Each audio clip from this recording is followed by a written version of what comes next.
Assalamu Walaikum. Hello friends, how are you? Welcome back to my another video. In this video, I am going to show you how to get bright color in Adobe and InDesign. Let's get started. At first, you have to open your InDesign software. Now you want to get the bright color. You added color to text, shapes, image, etc. Now I am added color on shape. Go to the tool section and select the rectangle tool, then draw the rectangle.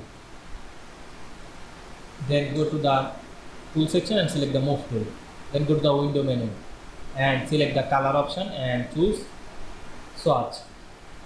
Now you can see there more color.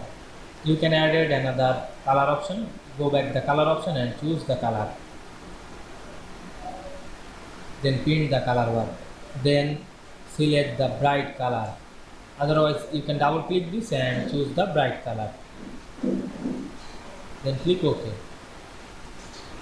You can choose bright color again.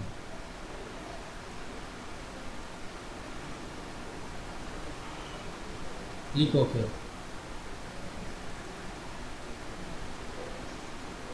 Now we can see we added bright color in Adobe InDesign very easily.